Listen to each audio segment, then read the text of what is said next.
Hello,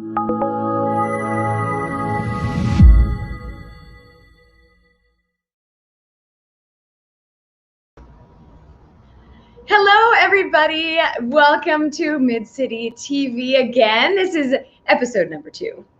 Today, I'm really happy because I am going to be with Carlos Sosa, who is a tour guide who has over 30 years experience as a tour guide here in Yucatan. And I went on a trip with him a couple of weeks ago, and it was a wealth of knowledge. And I was so excited to meet him and to invite him on to Mid-City. I'm going to be having a weekly show with Carlos so we can all learn a little bit more. This series is called Discover Yucatan with Carlos Sosa. So I'm going to bring him on right now so you guys can all meet him as well. And so here we go. Carlos. Hola, Stephanie. Hola. How are you? Good. How are you? I'm so glad to be here. Yes, I'm so happy to be here. You know, I was just telling my audience that I'm really excited that I met you a couple of weeks ago when we went on a trip with Peter Greenberg, the CBS travel editor who came here to discover Yucatan a bit for one of his shows. And you were the expert tour guide that they had as part of the team. I was kind of like I was the expat, the expert expat, I guess. And you were the tour guide. And it was so much fun for me to meet you. I mean, it was just as much fun for me to meet you as it was for me to meet, Peter Greenberg, because yes, because you're such a wealth of knowledge. And so I was trying to sponge up all the information I could. And then I said, well, I got together with you and I said, hey, let's just do a series so that we can maybe share. I can help people get more of this information, and possibly in the future we can work a little bit more together and actually take people out to some of these places that we'll be talking about in this series of Discover Yucatan. So tell us a little bit about yourself, Carlos. Well, as you said it before, I'm a tour guide that I've been working not only in the Yucatan, but also I go to other areas on the southeast, like Chiapas, Campeche, Quintana Roo. And one of my passions is, of course, the Maya.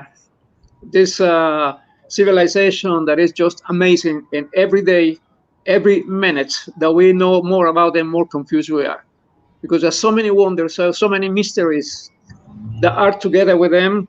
That is something that is never ending what is coming out every day, all the knowledge, all the information that we're gathering in order to have an idea who were they, what happened to them, and a few other aspects of their lives, which in many ways has been distortion. Right. But anyway, and the only thing that we can do is to read as much as we can, everything that comes out, and compare it. Once we compare it, we can actually start using a little bit of logics to see this can be logic or logical, this cannot be. So let's see which one matches with another one and coincides in certain parts, and that way we might be able to create an idea or a judgment of what we are reading or what we are hearing all the time.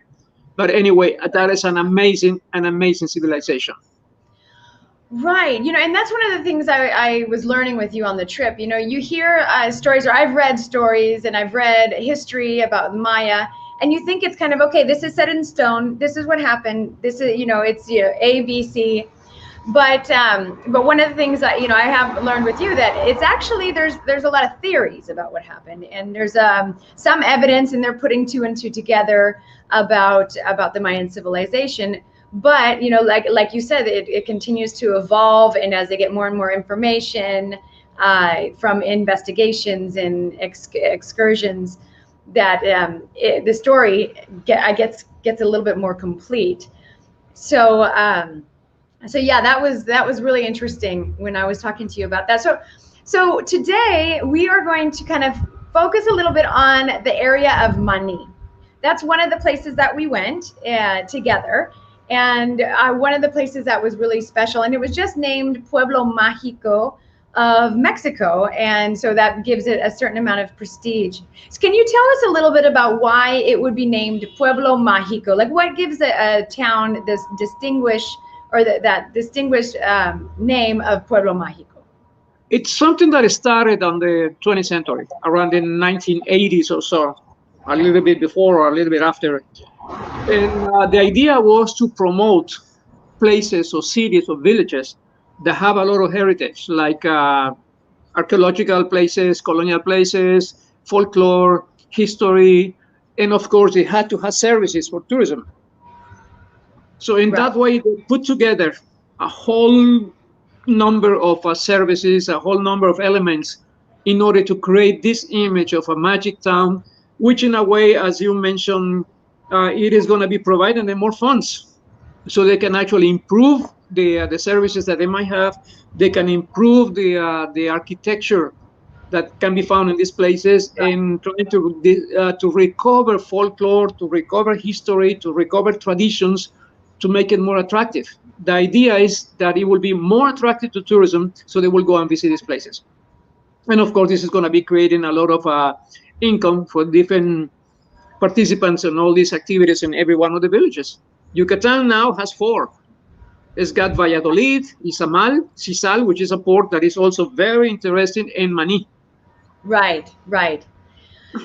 Okay, so let's go back. So how I kind of wanted to start this is give a little bit of the history, because Maní, the area of Maní, and I'm going to show people, if you don't know where Maní is, I'm going to give you an idea here of where Maní might be. Well, let me see here. Yeah.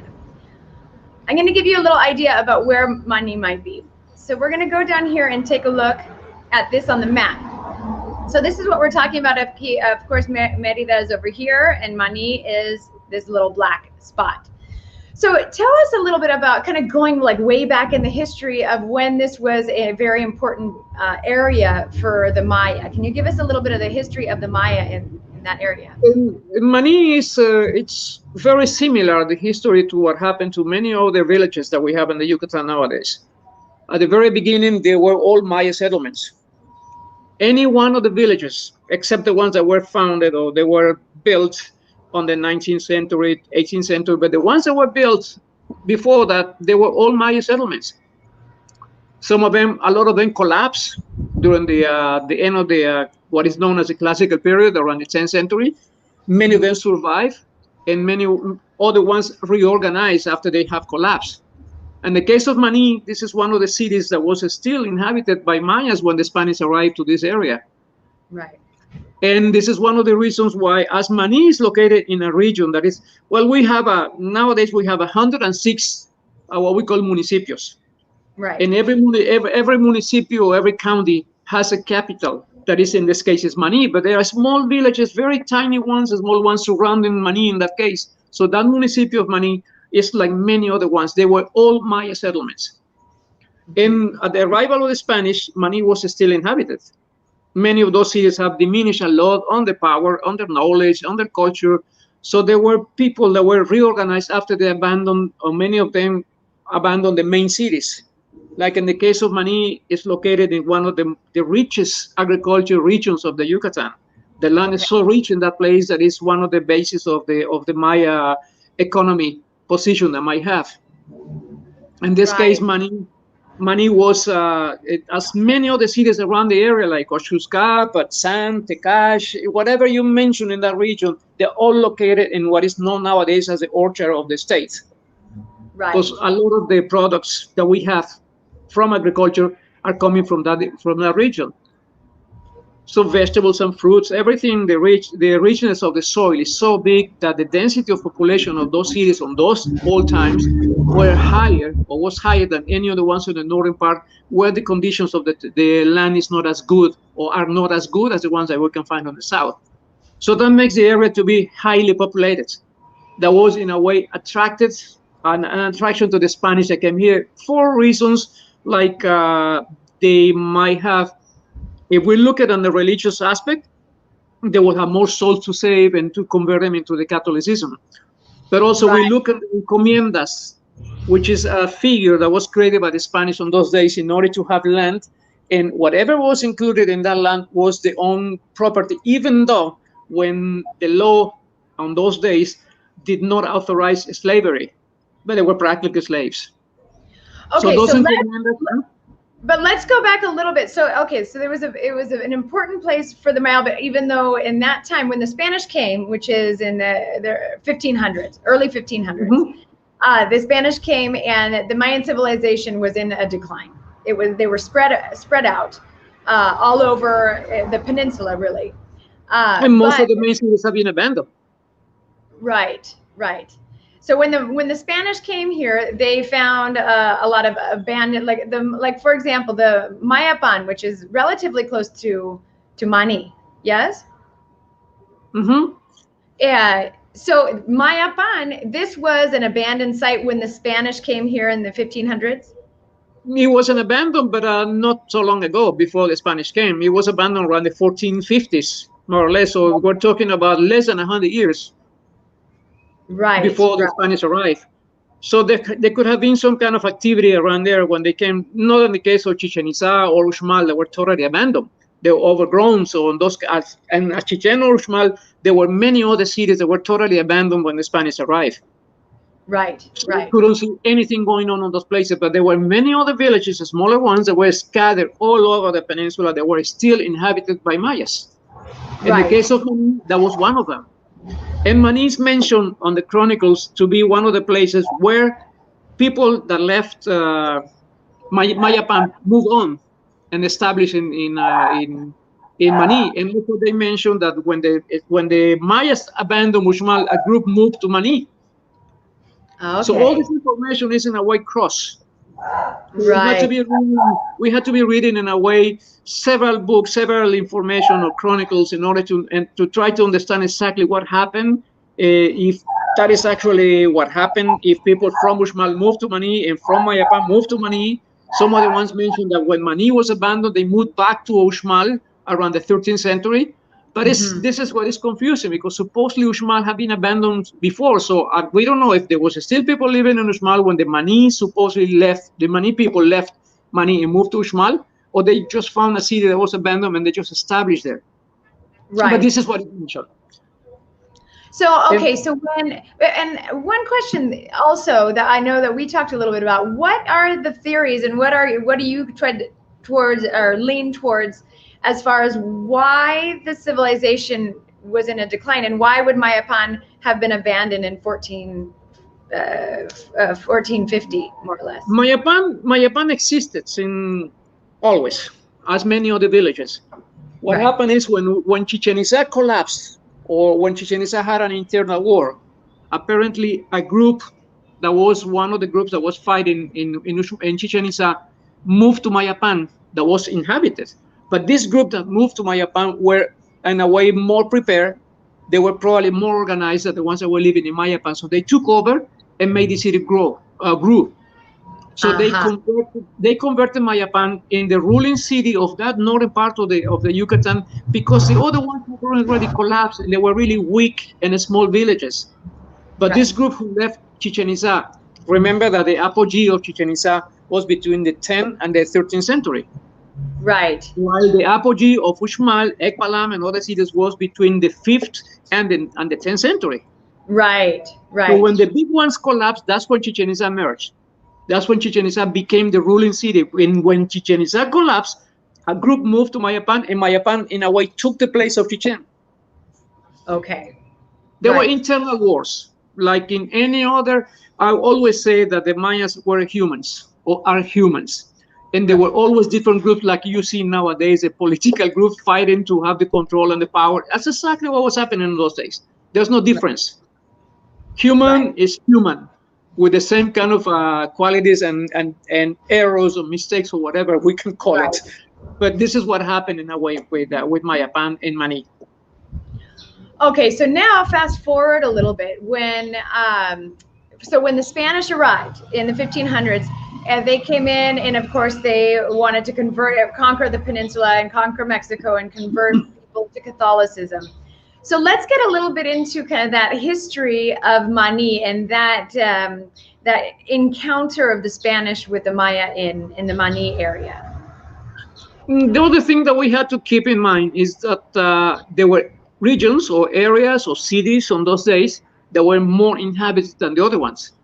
So apparently the Spanish were looking where there was more people concentrated, on the area in order to establish there, like Merida, like Valladolid, like Izamal. So those cities that were big, those are the ones that were in a way more attractive because they concentrated a lot of people that they needed. In fact, we can see that very few hundreds of Spanish were at the beginning of the colonial times. So they needed the Mayas to be working all the labor that had to be done in order to build houses, churches, and whatever structure was going to be built on those days. It was done by the Mayas. It was made by the Mayas. So they need them.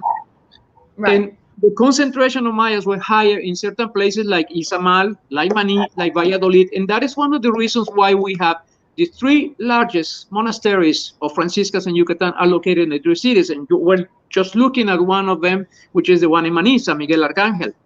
Right. Okay. And this is what we had to remember. The larger concentrations of monks, of Franciscans, were in Maní, in Valladolid, and in Izamal.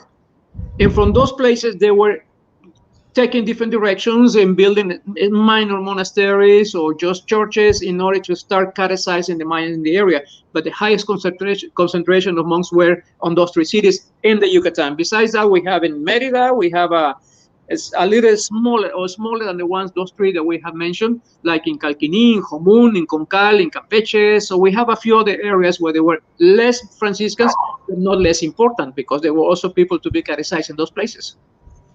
Right.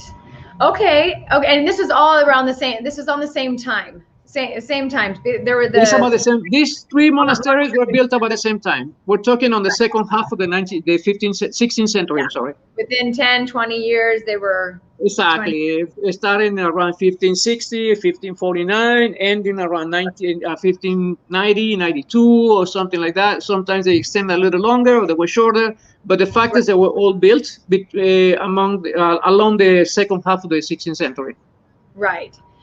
Okay, so here, the story of Maní. Tell us what happened with the monk that was here. Diego de Landa, Friar Diego de Landa. Yeah. Well, he came to Yucatan around 1549 with a group of Franciscans. And he was assigned at the beginning to be in Izamal. Later on, he was moved to Merida, and he was moved around here. But he was a man that has been very controversial. Landa is a man that completed the alphabet of Maya using Latin characters. It was Luis Felipe de Villalpando, the one who actually began with that. He's the first one that was studying Maya. He's the first one who wrote an alphabet in order to learn it, to learn how to write it, so they could learn it, how to speak it. Right. So the version that we have nowadays of Maya, the written Maya, is only the result of what Luis Felipe de Villalpando and Diego de Landa made, establishing or creating an alphabet using Latin letters. Right. Now, when Landa, he's the one that brought the Inquisition to Yucatan. Right. And he was very rude, very strict in the way of not permitting the Mayas to keep practicing their own religion or the old religion. So he was, in a way, it's, as I told you, it's a long story, very interesting story, because you can see the different phases of the conquest, the religious conquest and the military conquest of the area, the economical conquest and all this. But the fact is that Landa, that was even in a way attacked or not well accepted by the encomenderos because of the punishments that Landa was given to the Mayas when they refused to accept the new religion, was in a way hurting them, and it was diminishing the production on the encomiendas. So it was affecting the pockets of the encomenderos. Oh, Landa, there was a time when he was sent back to Spain because of the complaints of the encomenderos that he was very rude. But the reason the encomenderos were not really worrying about what was happening to the Mayas, they were worried about what was happening to the Mayas because they were being affected on their economy. Because of their money. And the Exactly. the encomenderos were Spanish. Spanish. We got two kinds of Spanish. The ones that we call peninsulares, which are the ones that came from Spain. Right. And the ones that were born in Yucatan from Spanish parents that were called criollos. Right. Okay. They were both Spanish. Yeah.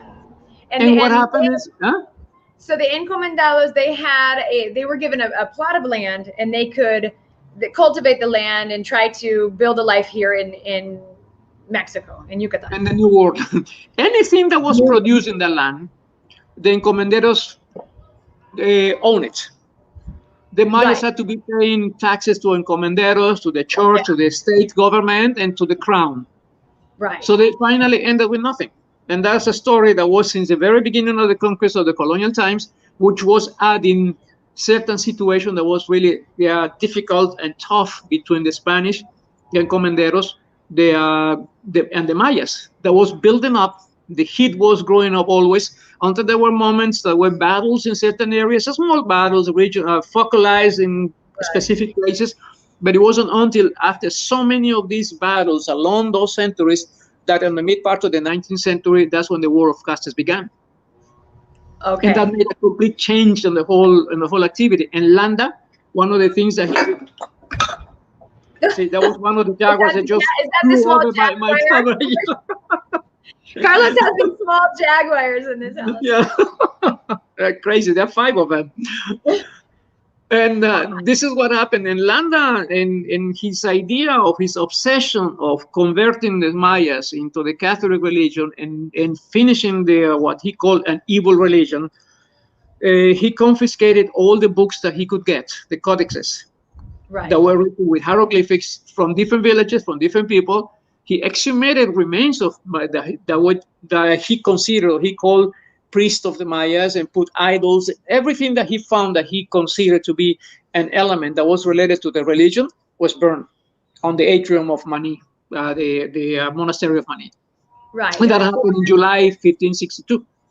It was burned right here in this convent. And somewhere around the atrium is exactly where that happened.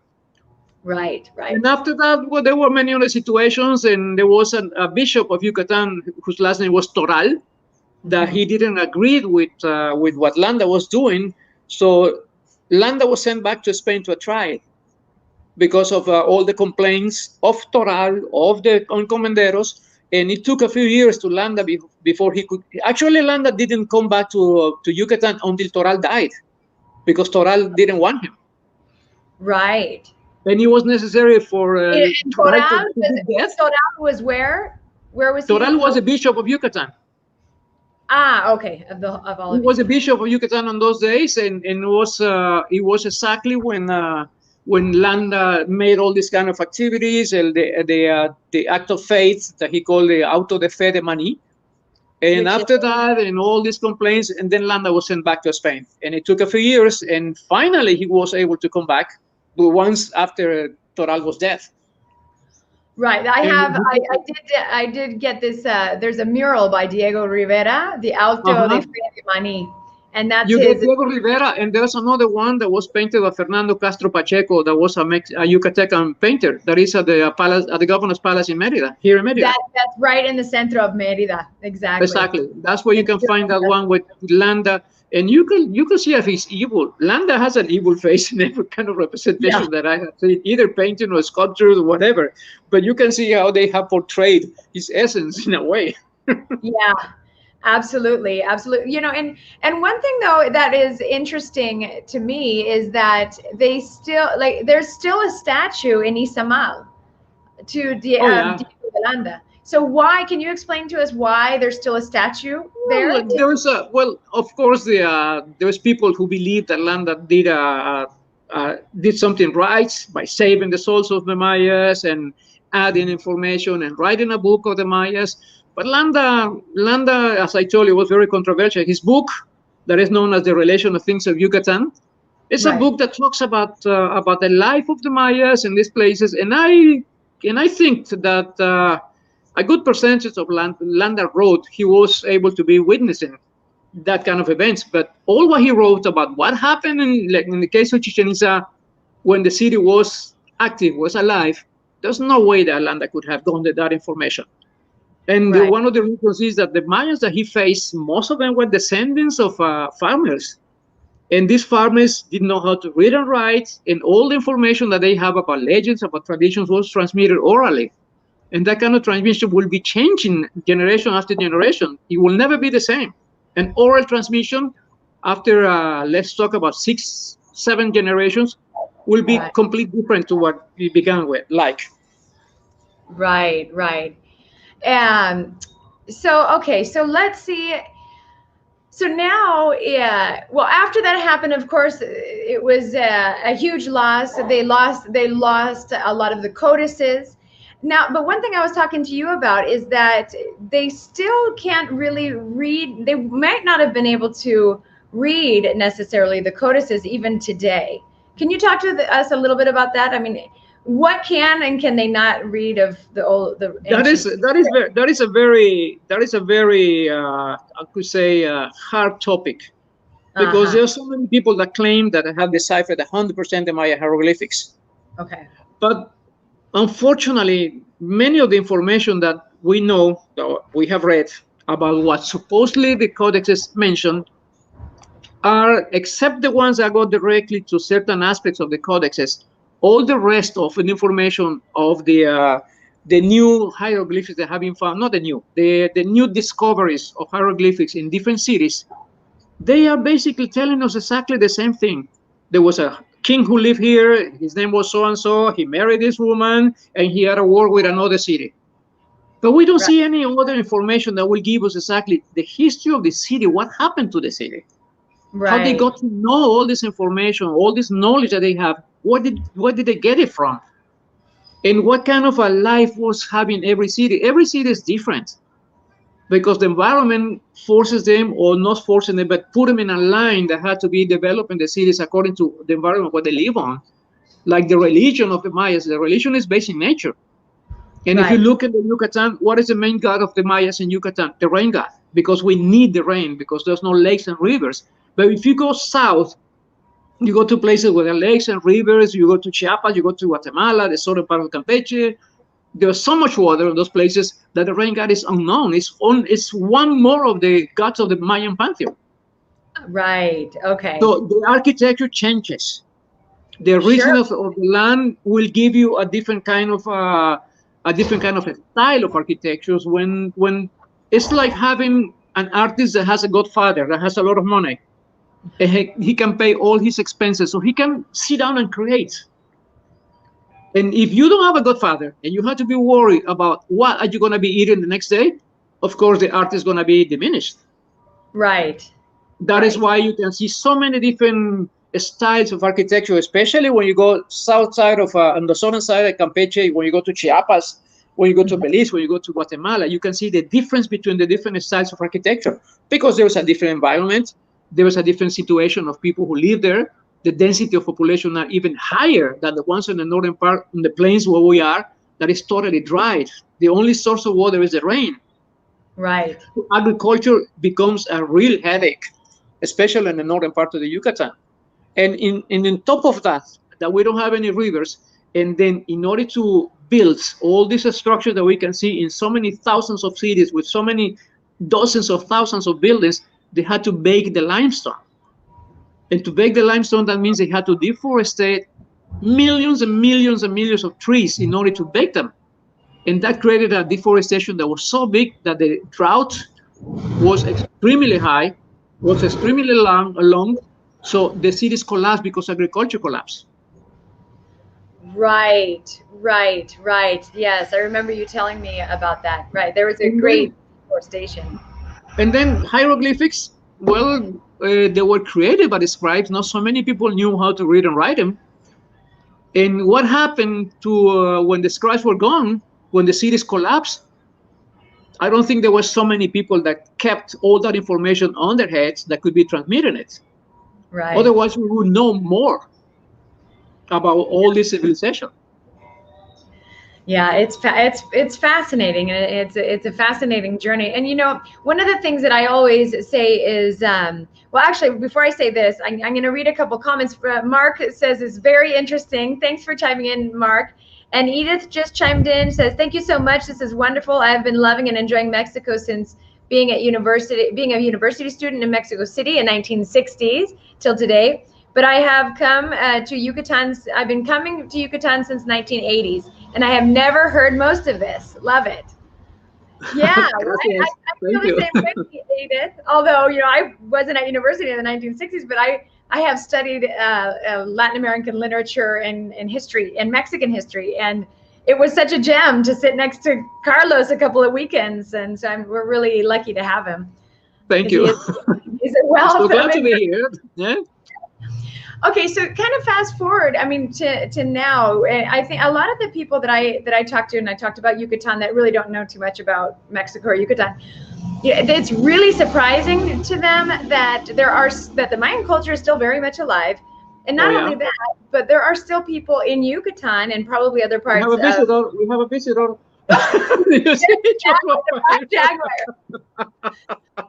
But there are still many people who only speak Maya or speak very little Spanish. And we saw one of the women a couple of weeks ago. But there are villages that only speak Maya. So I thought that's a very unique and fascinating thing about Yucatan, and that needs to be about a little over 50% of the population of Yucatan speak Maya. Really? Especially in villages or communities which are far away from the main cities, right? Where the contact with the Spanish is less. So when you go to around Maní, there's a small community, really tiny ones around Tecash on the southern part, where there's people that don't speak a word of Spanish. Right. Which is when we were there, we went to a Mayan kitchen. Look at that. My mouth is making water. I know. I learned about these. I've told everybody I've known about these, right? These are called the encamisados. Encamisados, right? Which camisa is a shirt, and then the huevos, the egg, and so they put the egg in the shirt, right? Which and is the tortilla. In the tortilla, right? Tortilla is taking the role of the camisa. Yeah, exactly. So when we were in Maní, we got to go to one of these traditional kitchens, and the woman here, she didn't speak any Spanish, and it was really interesting. This woman did. She's a little younger, but she was able to speak. She speaks Maya as well, so was able to kind of translate. Yeah, back and forth, which is really a great experience. And let me tell you, Stephanie, Maya is such a hard and a very hard language to learn. It's completely different to Spanish. It's more Asian influence but it's really tough. The grammar is so complicated. Right. I just know a few phrases here and there. Right? Hazle shuk, right? Hazle shuk y loch, right? Hazle lo. Cala, espera. Hazle shuk is when you have like a cup of coffee and you can dunk your bread into it or your cookie. Exactly. Chuquealo. When you use Spanish and Maya junto or together, you say chuquealo. That means dip it into the coffee or the milk or chocolate, whatever you're drinking. Right. So we'll kind of start to wrap things up here. I do want to let everybody know that we're going to be with Carlos every week. We're going to do a series, and we'll do a different piece of information and culture, because he really is a wealth, not of just Mayan culture, but of all nature and culture, history. So we will continue with Carlos, but also, Carlos and I had discussed, maybe when the pandemic gets a little bit better and people feel more comfortable going out and doing some excursions, what is an excursion that we can do together, Carlos, to Maní? Like, what would you put together to go to this area so people can learn a little bit more about it, see it firsthand? Well, we can visit Mayapan on the way. Mayapan is a small site. Not as large as the other ones, and we can visit it. And it's really interesting because we're going to be seeing one of the last cities that was a ruling city on this region. Right. And after that, we'll do some kind of a tour around Mayapan to see the different structures, the remains of the frescoes that are located in some of the buildings. Mayapan is a copy of Chichen Itza in a way, because it's got an observatory, not as big and complex as the one in Chichen Itza. And it's got the pyramid of Kukulkan. That is the one that we can see on the left side of the picture. Right here. That one, there is also an effect of the snake shadow, that instead of being the equinox like in Chichen Itza, this is on the winter, on the solstice of winter. So we can actually go to Mayapan and you can see the snake god Kukulkan down. It will have to be only in December. That's the only time where you can see it. Only in December. On the solstice of winter. On the solstice of winter, and it's actually it's a shadow that is cast. If you haven't seen it before, it's a shadow that's cast. And so you can see a snake figure on this side of, or I don't know if it's on this side, but similar to what this side of the pyramid. It will be on, as we see the picture, it will be on the right side of the building. It would be on the other side. Okay. Because the left side, the right side is west in a way, kind of a west between the observatory and the castle. Right. We'll trace a line that will be kind of west. Right. Right. So yeah, that's a special, and it is a tourist attraction in the solstice. And after Mayapan, we'll just go to Maní. We can visit the monastery. We can have an incredible lunch in that place. We can go to this family house. They make the encamisados. They also cook the traditional Yucatan meals, like they do in most of the cases on the small villages. Some of the dishes are cooked berry, like pibil type. Oh, in the underground oven. And in an oven that is dug out on the ground. Right. Right. And that makes an incredible difference on taste and flavor. Right. Right. And also as far as also in Maní, as far as like some of the arts and crafts, they also are famous for doing the embroidery, right? There are a few workshops around Maní where they make incredible clothes and guayaberas and ipiles and ternos, which is the deluxe version of the daily use ipil that is only one piece. Right. That's what you see this woman wearing right here, and these women. There is a man that makes hats. We can visit his workshop. And also another thing that is really interesting, we can go and see a co-op of women that are producing the honeybee, the stingless bee, which is called melipona, the honey of this bee. Yeah. Yeah. Which has got a lot of properties, and that is an amazing activity. It's been practiced by Maya since the ancient times. Right, right. Yes, so, well, if anybody has anything else to say, to chime in. Edith says, one more thing here. I studied Mexican history and anthropology in university, but Carlos is making it of the people, not the book, right? Yes, exactly, well, right? As we say, sometimes the books can hold anything that is written on them. Right. Exactly. I'm not trying to diminish all the work that has been done by the scholars, by archaeologists, anthropologists, but we have to be open in order to see different options or different versions and analyze them more than that.